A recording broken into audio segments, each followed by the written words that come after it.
Buenas noches a todas, a todos. Vicerrector, un gusto. Muchas gracias por la invitación. Enrique, siempre oportuno en tus iniciativas. Querido Juan Claudio, Paula, decano. Celebro esta invitación por la oportunidad, Enrique, de no solo la fecha, sino la coyuntura. La Revolución del 52 es un hecho cuya característica histórica está reflejada en múltiples investigaciones, en múltiples estudios. Todavía hay quienes han vivido parte de lo que ocurrió en aquel momento y sus consecuencias. Como dirían los chinos, está demasiado pronto, 70 años, como para poder hacer un análisis histórico, y lo decían con relación a la Revolución Francesa. Entonces, creo que la oportunidad es propicia para aprovechar el espacio, compartiendo algunos telegramas de amor, como diría Julio Cortázar. Tengo una ventaja probablemente esta noche, porque el día de ayer he entregado a imprenta la diagramación de un libro que se va a llamar cuando salga Los Hijos de la Revolución. Es una investigación que he realizado sobre 51 entrevistas a hijos físicos de los que fueron actores de la Revolución. Juan Claudio, uno de ellos, por su padre, Moira Paz por don Víctor, Isabel Siles por don Hernán, Walter Guevara por su padre, y todos los nombres que ustedes puedan imaginarse de quienes estuvieron a la cabeza. Y esto me ha permitido una recreación y una perspectiva que no la tenía en ciencias sociales, como en el amor uno sabe de dónde sale y no a dónde va a llegar. Y las sorpresas que me he encontrado son algunas de ellas que quiero compartir esta noche. La Revolución del 52 tiene dos vertientes que se juntan a partir de ese año y en adelante.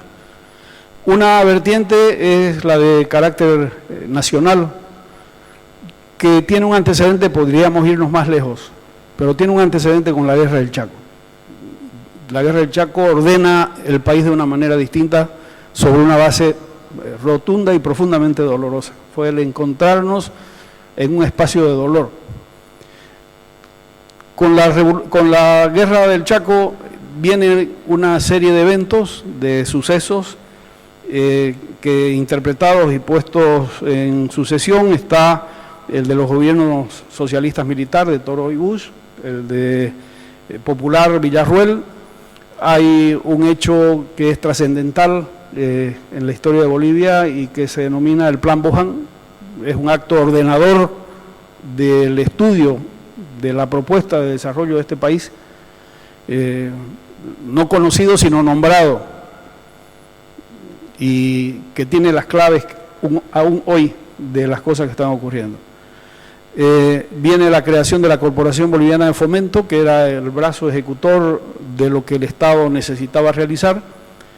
Vienen los 6 años que se denominan desde el punto de vista político, desde la caída de Villarruel hasta el fraude electoral que se produce el año 51 y la consecuencia de la Revolución del 52, dirigida en su origen por el MNR y las vertientes que tenía como partido. Al otro lado, este es el encuentro de esta reflexión de la investigación que he realizado. Está la aparición de un sujeto que está diluido en la historia, que tiene una carga con un peso específico muy pequeño por lo relativo de su desarrollo, de su población, de su economía, pero con una capacidad de pensamiento extraordinaria, movilizadora, y eso es la entelequia de Santa Cruz. Y sobre esta entelequia y este proceso de desarrollo no me voy más lejos, hay materia, pero aparece Andrés Ibáñez. Andrés Ibáñez moviliza al Estado boliviano de una manera que no lo había hecho antes en su interior, obliga a que el ministro de Guerra vaya hasta un sitio en el que los militares no habían ido nunca y no volvieron en muchísimos años. Hay una secuencia puesta en valor Andrés Ibáñez. Enrique ha sido un promotor en un evento anterior a este sobre el pensamiento de Andrés Ibáñez y la Comuna de París, que para quienes estamos investigando estos acontecimientos nos parecen que hay demasiadas coincidencias como para que la sean. En ese dar grandes saltos, para poner en contexto, está el memorándum de 1904, otro documento nombrado todo el tiempo, muy poco leído. No quiero poner en aprieto a nadie, pero tengo la tentación de pedir que levanten la mano los que lo hayan leído, no lo hagan. Pero probablemente, si la respuesta fuera sincera, no se levantarían muchas manos. Y sin embargo, es el documento más importante desde el punto de vista político de cuestionamiento al Estado boliviano, planteado desde la llanura. Las claves que tiene el memorándum de 1904 son las que estamos discutiendo hoy: la capacidad de desarrollo y de producción del Oriente, de manera genérica, de Santa Cruz era del Oriente, el concepto era mayor, la necesidad de integración, y esta era la demanda del ferrocarril y carreteras, porque lo que se iba a producir aquí no se iba a consumir aquí. Esa es una de las características que se toman en cuenta desde el punto de vista de la economía y del desarrollo. Y en tercer lugar, la salida a los otros pueblos de América y a ultramar a través de un puerto en el río. Estamos exactamente con las mismas claves, con volúmenes y proyecciones de números distintos, pero ahí está. En Santa Cruz no habían industrias, por lo tanto tampoco había sindicalismo en las claves de análisis social. Sí lo hay una modalidad que adquiere carta de ciudadanía y de ordenamiento de la sociedad, que eran las mutuales.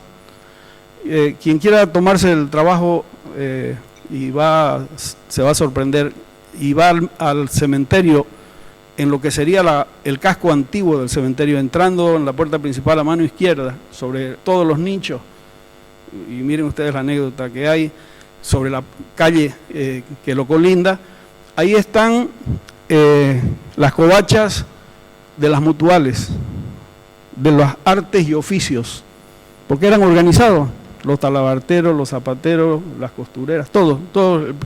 El primer acto de la mutual era solidaridad, hoy por ti, mañana por mí. Y se expresaba en un acto que partía de darle una respuesta a las familias en caso de necesidades. Y las mutuales dan origen después a las cooperativas, por eso es que hay tanta disponibilidad social en Santa Cruz respecto a la organización cooperativa. Hay una línea de tiempo que repite conductas positivas. Era la propuesta igualitaria de Andrés Ibáñez, es la propuesta de desarrollo del memorándum, es la organización social de mutuales, es la respuesta de las cooperativas y las movilizaciones que vienen después. Aquí se organizaban y se planteaban planes de desarrollo, no había plata. ¿Para cuándo? Para cuando la hubiera. Hay una sucesión de planes de desarrollo planteados para la ciudad y sus ámbitos mayores, en una secuencia que uno entiende después cómo es que actúa el Comité de Obras Públicas y después la corporación. Hay en el ADN de la gente que vivió aquí, se transmitía, se trasladaba y se desarrollaba de manera profunda el concepto de planificación. Y cuando se incorpora la planificación, el elemento fundamental es el mediano y el largo plazo. Bien, esta secuencia de Santa Cruz, y sigue con los movimientos cívicos y siguen con las propuestas después de descentralización y autonomía, confluyen. Y ese es el punto de encuentro de la revolución. Santa Cruz tenía muchas ideas, no había plata, pero tenía las ideas, porque sin las ideas la plata que vino no hubiera servido. Y concluyo con el elemento de provocación. Hace 70 años se construyen las bases sobre las cuales el Estado boliviano iba a poder superar las crisis que pudieran presentarse. Y las bases para la construcción, que se construyen para lograr ese resultado, se llama Santa Cruz. Sin Santa Cruz, en este momento Bolivia no sería lo que es. Y este es un elemento que debemos trabajar con mucha inteligencia, porque tenemos que salir de debajo de la tutuma. Bolivia es Santa Cruz. No hay forma de entender este país sin Santa Cruz, pero necesitamos una visión en esta secuencia de tiempo y de propuestas y de planificación que entienda que el papel que tenemos que jugar históricamente desarrollado es el de darle el soporte a este país para que pueda terminar de alcanzar la modernidad necesaria. Será parte de la segunda etapa de este diálogo. Muchas gracias. Gracias, Carlos Hugo. Tal como hemos indicado, es la primera de las intervenciones de Carlos Hugo Molina. Escuchamos enseguida a Juan Claudio Lechín. Por favor, Juan Claudio.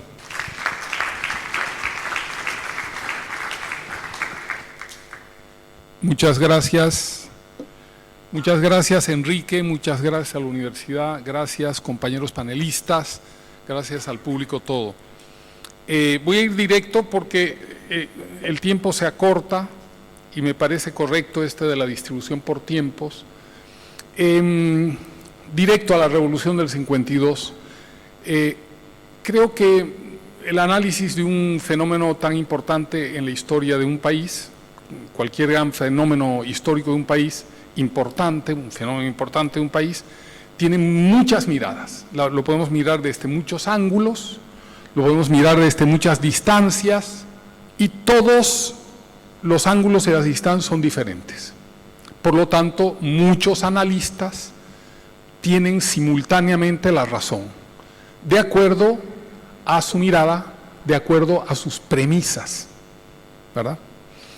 Cuando han pasado 70 años de la revolución, para mí es muy interesante en el sentido que ha pasado tiempo suficiente para poder testear la revolución del 52 en la gran historia boliviana. Y en lugar de hacer un ángulo de la mirada, hacer un marco teórico. Yo sé que los marcos teóricos a veces son una cosa aburridísima y que se embarran totalmente y que a la gente no le gusta, pero si nosotros tenemos que hacer un análisis de la revolución del 52, por lo menos en mi caso, creo que debo hacerlo en el marco de la historia larga de Bolivia, para medirla, para saber si fue eficaz o no para los propósitos de la historia. Porque podemos decir que fue buena porque tuvo la reforma agraria, o porque tuvo esto, o porque tuvo lo otro, pero mirámosla en la historia larga para de verdad saber si cumple con el compromiso de la historia, si el acto cumple con la historia larga. ¿Cuál es la historia larga? 1825 nos declaramos república y ahí comienza la historia larga de este periodo. Como nosotros nos dedicamos a negar la colonia y dijimos, le pusimos un velo, un manto negro a la colonia, y lo único que hemos hecho es insultar a la colonia sin estudiarla, bueno, ese será otro tema. En el momento que surge la primera Constitución, 1826, nosotros nos hemos diseñado un país. No sé si estábamos en la capacidad de emprender el diseño, pero teníamos un diseño de país, una república. ¿Qué significa una república? Bueno, una república consta, ¿no? consta de un grupo de cosas. Una cosa en la economía, una república moderna es capitalista. En lo político es una democracia, ¿verdad? ¿Qué es una democracia? Una democracia es la participación del pueblo, el pueblo elige, más o menos todos sabemos eso, ¿no? División de poderes, los poderes son independientes, o sea, más o menos conocemos el gran diseño, no entremos en los detalles. ¿Qué más en la geografía? Integración territorial, porque la república y sus leyes y su constitución tienen que tener una aplicación a un predio, ¿no? No puede ser una aplicación ad infinitum, tiene un predio, este predio comienza aquí y termina aquí. Esa es la república que se diseña en 1826 y es la república que nosotros empezamos a caminar durante todo el siglo XIX y no podemos concluirla. La historia de Bolivia en el siglo XIX es la historia de buscar construir una república sin mucha orientación, porque venimos de ser una sociedad estamentada, una sociedad de élites, donde la participación ciudadana era mínima, donde la democracia era una democracia dirigida, donde, no, una serie de problemas. Los líderes eran líderes caudillistas que depositaban en ellos la formación de la república y cada uno iba avanzando en esa prosecución del poder político, encarnando o queriendo encarnar la solución de la república. Y así vamos avanzando en todo el siglo XIX, si hubiéramos con Sucre capital del país coronado la república, hoy estaríamos gozando de una paz social relativa de cerca de 200 años de historia. Pero como Sucre, las élites, el merengue de la historia, no logra coronar la premisa que la autopista que el país se ha diseñado, que es la construcción republicana, entonces la posta la toma el más capaz para construir la república, y ese es la paz. Han salido con verso, ¿no? Impecable. Y la paz gana la guerra federal, ya había una guerra federal. La paz gana esa guerra federal, se hace cargo del país y de la construcción republicana, y efectivamente llega un montón de alemanes, empiezan a construir empresas ya de otra naturaleza capitalista, vienen empresas a invertir en la minería de naturaleza capitalista, aunque el agro se mantenía en una condición semifeudal, y va avanzando la historia del siglo XX, buscando parcialmente la construcción de la república, un poquito por aquí, un poquito por allá. ¿Qué faltaba en un determinado momento? Pongamos el corte en 1950. Falta ciudadanía. Importante, no se puede construir una república sin ciudadanos, ¿no? La precondición de la construcción republicana es que el pueblo es el que toma la decisión, ¿no? Un individuo, un ciudadano, un voto, la ley es individual, ¿no? Todos esos elementos que constituyen la legislación moderna, los conceptos modernos, la Constitución republicana. En 1950, el pueblo no es ciudadano, por lo tanto, no hay república.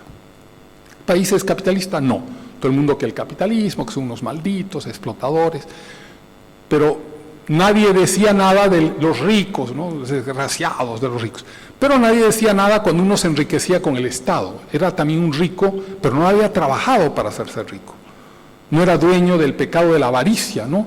De poner 100 pesos de inversión y después sacarle una renta y una utilidad. No, no era depositario del pecado de la avaricia. Era depositario del pecado de la ira. Había conquistado el poder y lo había sonsacado, ¿no? Pero no de la avaricia, que es tan mala. En ese momento de corte, otro elemento del capitalismo necesario para la construcción de la república, no hay propietarios, hay muy poco propietario urbano. Carlos Hugo ha señalado los propietarios urbanos, zapateros, etcétera, etcétera. Cuando llega la revolución del 52, cumple tareas y las va a cumplir a lo largo de sus efectos. ¿Cómo son la construcción de la ciudadanía? Sindicato Boliviano construye en gran medida la ciudadanía del pueblo boliviano, Federación de Mineros y Central Obrera. La reforma agraria, que siempre económicamente todas las reformas agrarias son pésimas, pero en lo económico generan propietarios, la noción del propietario en el pueblo profundo, y psicológicamente, a pesar de haber vulnerado la economía agrícola, psicológicamente redime un viejo deseo de un pueblo oprimido que es la tierra, ¿cierto? Entonces, con la revolución del 52 se van cumpliendo elementos. La carretera Santa Cruz gestiona una primera integración territorial de ese hinterland que había en Bolivia, que era Santa Cruz, que Andrés Ibáñez era muy importante porque estaba en el hinterland, estaba allá lejos, ¿no es cierto? Y va cumpliendo tareas. Es una revolución modernizadora, y con eso me voy a acercar a terminar mi primera parte. Se trata de una revolución modernizadora con todos sus defectos, porque no hay movimientos puros, ¿no? Lo que no podemos decir, pero se agarraron el poder político, y se quedaron ahí 12 años, ¿no? Se querían pasar, hicieron, sí. Pero cuando tenemos la distancia del tiempo, empezamos a medir con respecto a la formación de la República si ese momento fue eficaz para la construcción de la República o no. Y ahí lo dejo para mi segunda intervención. Les quedo muy agradecido por su atención. Gracias, Juan Claudio. Enseguida escuchamos a la licenciada Paula Peña.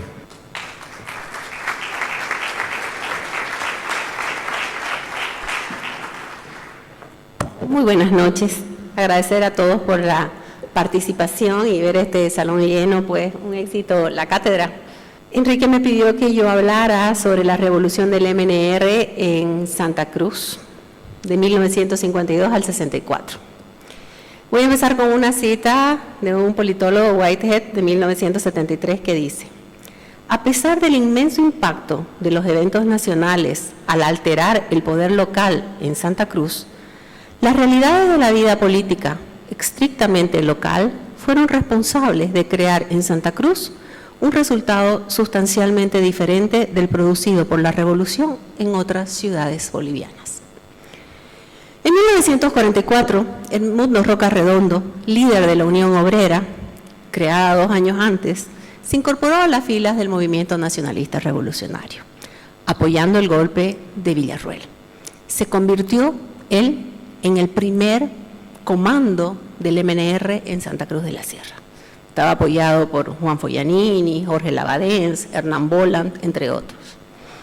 En junio de 1946 cayó Villarroel y Santa Cruz se convirtió en un bastión muy importante del MNR. Ganó las elecciones municipales del 47 y del 48. Al año siguiente, el levantamiento de agosto, dirigido por Siles Suazos en el 49, contra Mamerto Urriola-Goita, triunfó en Santa Cruz de la Sierra. Y en Santa Cruz, departamento, tengo que decir. Sin embargo, el MNR nacional no supo aprovechar ese triunfo.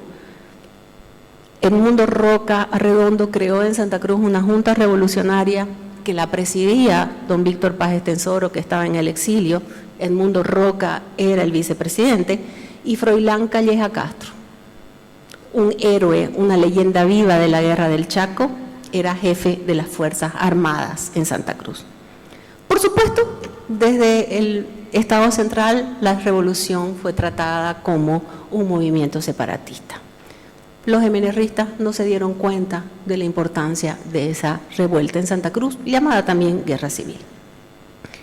En 1952, Santa Cruz se había recuperado de la profunda crisis económica en la que estuvo sumida desde 1872 hasta la Guerra del Chaco.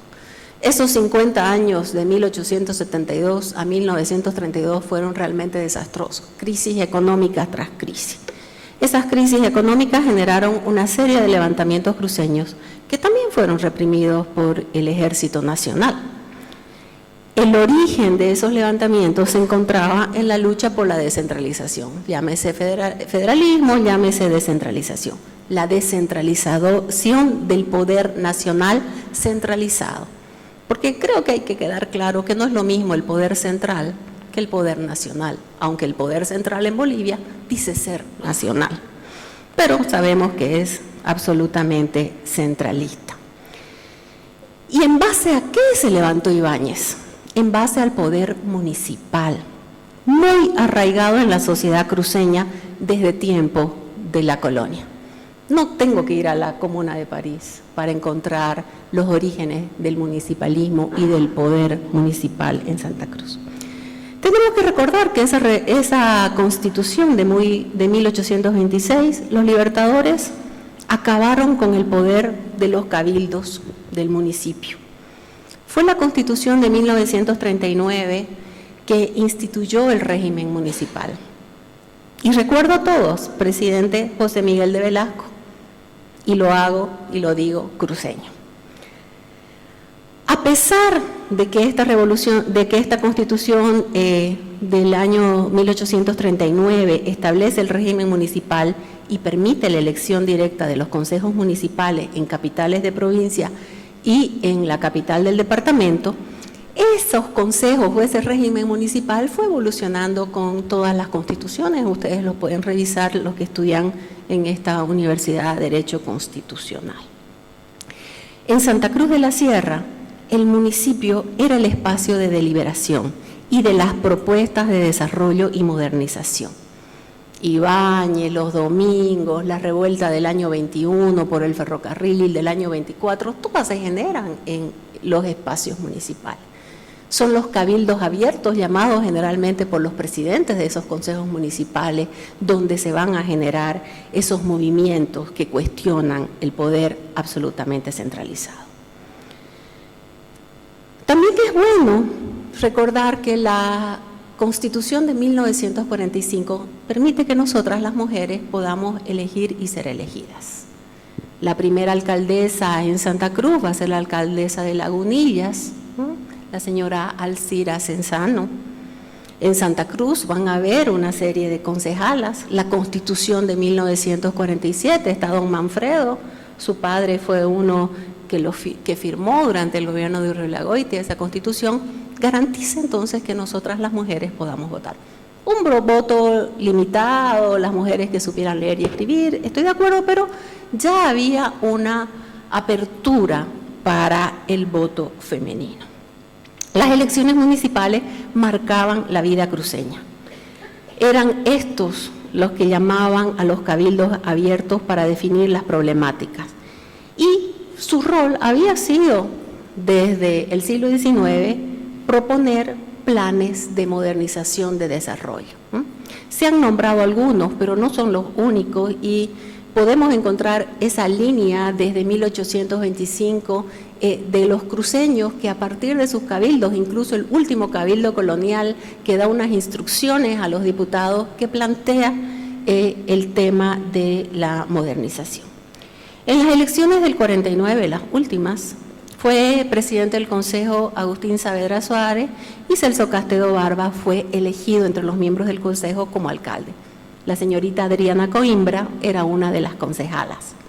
Fueron las últimas elecciones municipales. El golpe militar, después de las elecciones de mayo, ¿no?, eliminó el régimen municipal, puso interventores, ¿no?, y evidentemente la revolución de 1952 nos restituyó el régimen municipal. La sociedad cruceña en ese momento estaba luchando por su modernización. Había creado el Comité Pro Santa Cruz y el Comité Pro Santa Cruz va a tener sus oficinas inicialmente en el edificio de la municipalidad, ¿no? ¿Cuáles eran los objetivos de crear esta asociación, ¿no?, de ciudadanos? Era, entre otras cosas, desarrollar la ciudad, desarrollar el departamento, implementar el plan Ivanišević, trabajar las obras públicas, prever, dicen ellos, ya el impacto de los ferrocarriles y de la carretera. A lo largo del año 50 y el 51 se van a unir al comité las sociedades mutuales, los sindicatos obreros. El cabildo de enero de 1951 y el paro cívico llamado por el Comité Pro Santa Cruz van a ser una muestra entonces de la importancia de este mecanismo para los cruceños. Abril del 52, triunfa la revolución en La Paz, llega el MNR. Paz Estenssoro llega del exilio, toma la presidencia y decide gobernar sin el Congreso. Su poder se iba a establecer en los comandos territoriales y en los comandos funcionales. Territoriales eran en cada departamento, en cada zona, y funcionales de acuerdo a los sindicatos o los gremios. Apoyado por los obreros, por la recién creada COP y de alguna manera por algunas partes de las Fuerzas Armadas, pero que estaban absolutamente disminuidas. Pero su verdadera fuerza radicaba en las milicias. 15 regimientos de milicias campesinas, 8 regimientos de mineros, 5 regimientos de milicias ferroviarias y 3 regimientos de milicias fabriles. Se supone que habían entre 50.000 y 70.000 milicianos frente a 8.000 miembros del ejército. Lechín logra el apoyo de 5.100 sindicatos, no campesinos. Y aquí es importantísimo tener en cuenta que Siles Suazo, que competía con Lechín, comienza a crear sindicatos campesinos. Sindicatos campesinos para poder frenar el poder de los sindicatos obreros que manejaba Lechín. Estos sindicatos campesinos que se van creando también tienen una fuerza importante que va a ser fundamentalmente los movimientos evangélicos. Esto se lo comento simplemente un gran amigo mío, José Ortiz Mercado. Cuando le comenté de estos detalles que había estudiado, no te creo, me dijo. Pero en el año 2002, antes de morir José, hubo un encuentro por los 50 años de la Revolución. Y cuando volvió del encuentro me dijo, tenías razón, todos esos líderes campesinos a los que yo había conocido habían venido de las iglesias cristianas evangélicas, ¿no? Recuerden que había venido toda esa misión evangélica norteamericana. Tiene 2 minutos, licenciada. Sí. En el 56 gana Siles Suazo y sí hay Congreso. 5 diputados opositores, todos falangistas. Su vicepresidente, Ñuflo Chávez Ortiz, el ministro de Asuntos Campesinos, cruceño, hermano de Omar Chávez, ¿no? Hermano, hijo también de Cástulo Chávez, ¿no? Un hombre muy reconocido, una familia reconocida en Santa Cruz de la Sierra. ¿Y qué pasaba en Santa Cruz? La precariedad de la ciudad situaba sus intereses en la modernización y en la aplicación de esos planes de desarrollo. Y por supuesto, en el funcionamiento del Comité de Obras Públicas, que era la instancia para llevar a cabo esos planes de desarrollo. Ese comité estaba conformado por el prefecto, por el alcalde, por la universidad, por el comité cívico y por otras instancias. Sin embargo, el MNR acaba con el régimen municipal, toma la alcaldía y, por supuesto, la prefectura. En Santa Cruz están en pugna 4 familias del MNR. Los Barberí Justiniano por un lado, los Sandoval Morón por otro, los Castro, digo yo, porque es Froilán Calleja Castro y sus hermanos Severiano Julio Castro, Rubén Julio Castro, hermanos de madre. Los Veral de Cronenbold, todos ellos están disputando el poder local. Los Barberí fundan la COT y el hermano Freddy Barberí funda la Federación Departamental de Trabajadores Campesinos. Sandoval Morón maneja los comandos. Se están disputando el poder de la ciudad. Sandoval Morón comienza a hacer la reforma urbana, dar lotes, esos propietarios, ¿no? Y va a dar lotes en el año 53, en el 54, menos en el 55 y en el 56, porque ya va a tener el poder. Edmundo Roca había muerto, lo mató a Ovidio Barberí porque le ganó una elección interna, de ahí los seguidores del MNR lo mataron a Edmundo Roca. Esas 4 familias se disputaban el poder local. Para los Velarde y los Calleja Castro o los Julio Castro la prefectura, para los Barberí y para otros la alcaldía. Había quedado muy claro, ¿no?, cómo había dividido el MNR su fuerza. Sin embargo, Santa Cruz va tomando conciencia de su propia fuerza. ¿Se acabó? Sí. Para la segunda parte hablaremos sobre el tema de la fuerza y el comité cívico. Muchas gracias.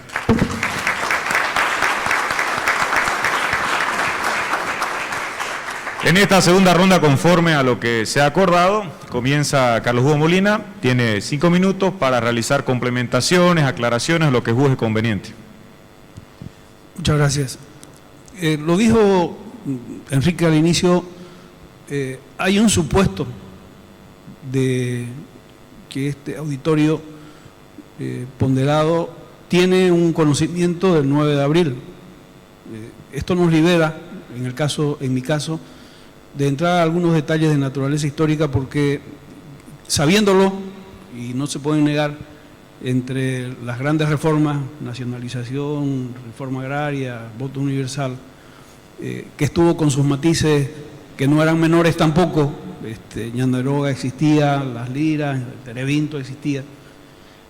Hay, decía, una confluencia, que es la que me interesa profundizar ahora, porque todos esos actos y hechos son necesarios conocer e investigar para darle una proyección frente a la vida, frente al futuro, que es lo que me permite ubicarme en esta línea de tiempo en relación a lo que he avanzado.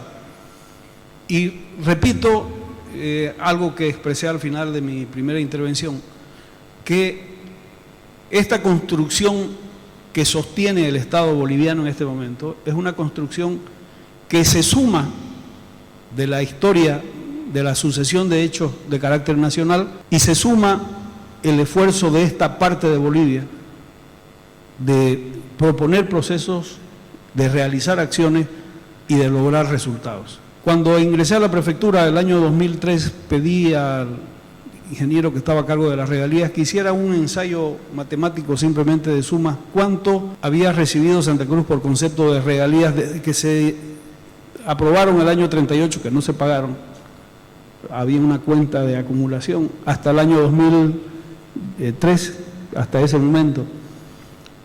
En 65 años Santa Cruz había recibido 786 millones de dólares en números lineales. Los números ajustados probablemente sean más.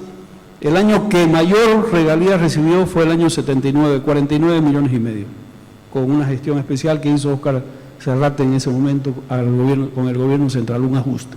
786 millones de dólares. Tarija, en 10 años de la bonanza económica, administrado la mitad, 5 años por Mario Cosío y 5 años por Lino Condori, ha recibido 5.700 millones de dólares en 10 años. Santa Cruz, 786 en 65. ¿Dónde está la genialidad de la inversión? Pues no era solamente eso, por supuesto, hay otros recursos, pero esa disponibilidad estaba basada en la capacidad de propuesta. Si hubiera habido la plata y no hubieran habido las ideas, no se hubieran podido realizar.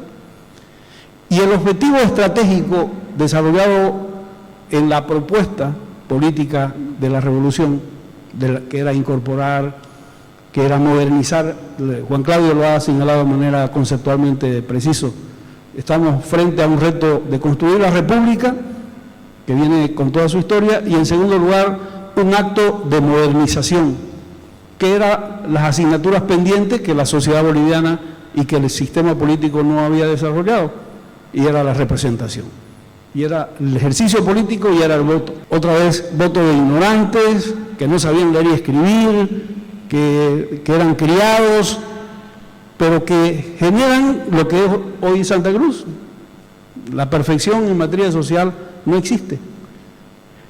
Si todo esto es cierto, concluyo, estamos frente, y asumo el carácter narrativo de la propuesta basado en los hechos, que aquí hay una construcción que representa esta construcción de la historia de Bolivia, de la República, y esta construcción simbólica de desarrollo y de ideas, para generar en este momento una oportunidad.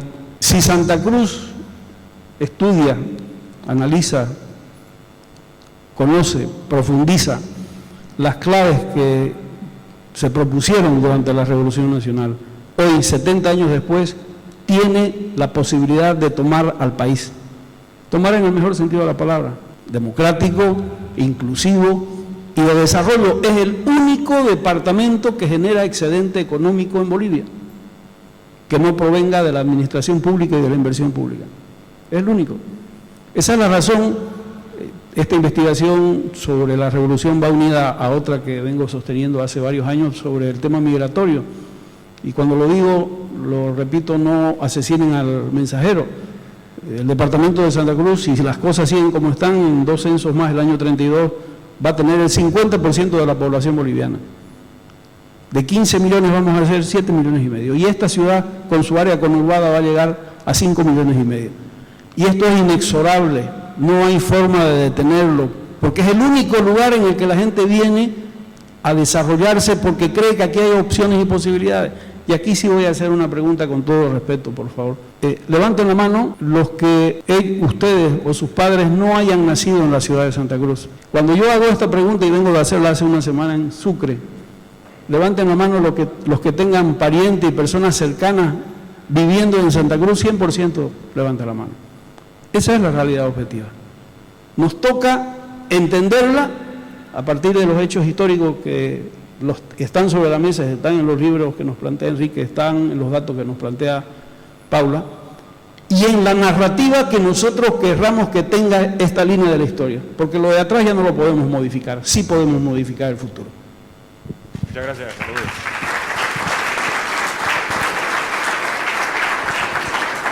Continuamos con Juan Claudio. Había dejado la historia en el momento de la Revolución del 52. Perdón que agregue una premisa más, y la verdad, cómo olvidarme de Santa Cruz.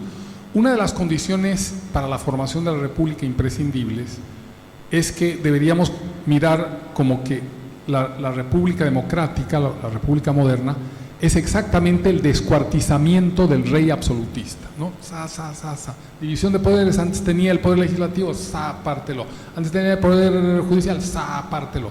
Pero además el rey tenía el poder de los territorios y la república trae el federalismo o las autonomías. Entonces es también una premisa fundamental ese proceso, no solamente de integración territorial, no solamente de democracia, no solamente de ciudadanía, sino también de la separación de los poderes territoriales. Bueno, prosigamos con el momento de la Revolución del 52. Es cierto lo que dice Paula Peña, no sé si es cierto, pero es un magnífico número al que ha llegado Paula Peña con 50.000 milicianos, ¿no? Y seguramente es correcto ese número. Pero no eran milicianos que estaban parados en un cuartel, ¿no es cierto? La mina Chorol, que queda a 5.500 metros de altura, hay que llegar a siglo XX, Catavi, Guanuni, se queda en la tundra, ¿no? La mina más cercana a una ciudad es San José, en Oruro. Milluni queda a 6 horas de La Paz. O sea, es cierto que hay ese poder de la masa que sustituye al ejército, porque el ejército es derrotado en la Revolución de Abril. Y es derrotado porque en el fondo lo que hace la revolución es romper el espinazo de una estructura semifeudal, donde habían ciertamente empresas capitalistas modernas, como eran las empresas mineras. Pero al romper el espinazo, rompe pues el espinazo de todo. Lamentablemente, en esos procesos históricos es bien difícil decir tú no, tú sí, tú no, tú sí, porque llegan como una oleada, ¿no es cierto? Entonces, esa revolución del 52, ese mismo grupo que ha generado estos milicianos armados, campesinos armados que no acudían ni en la cosecha, ni en la siembra, ni en las fiestas, o sea, tampoco son soldados que están parados ahí los campesinos, pero también es cierto que tienen el poder de, en un determinado momento, generar una agresión política, ¿verdad? Al mismo tiempo, ese sindicato genera ciudadanía en ese pueblo, porque ese es pueblo. O sea, cuando hablamos de pueblo ciudadano, tenemos que hablar que ese pueblo es el que había que convertir en ciudadano, que no lo había sido hasta ese momento. Y su proceso de ciudadanía va a tomar un tiempo. En materia de integración territorial, bueno, se avanza. No es perfecta la integración que hace el MNR del hinterland boliviano. Yo, a pesar de que fuimos antibanceristas tanto tiempo, Banzer, con la creación de aeropuertos, también integra el país, ¿no es cierto? Llega el MIR. Nosotros, la juventud de esa época, creíamos en la revolución socialista, en la revolución armada. Llega el MIR y trae la democracia, que para nosotros era una cosa muy light, por no decir otra palabra, una cosa así, ¿no? Y termina siendo el gran sistema humano. Pero en aquel momento nosotros estábamos enfervorizados, y los únicos que insistían con el asunto de la democracia representativa eran los miristas, ¿no?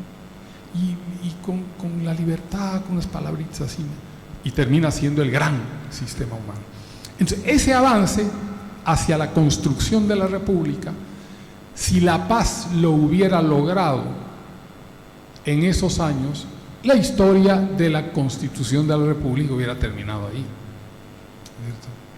Y hubiéramos partido a la construcción de la República, no a llegar a hacer el diseño republicano, sino a desarrollar el diseño republicano, como ha hecho Estados Unidos a partir de la guerra secesionista, etcétera. ¿Para qué vamos a entrar en datos? Como viene la época neoliberal, que es una magnífica experiencia vista ahora en la distancia, de democracia.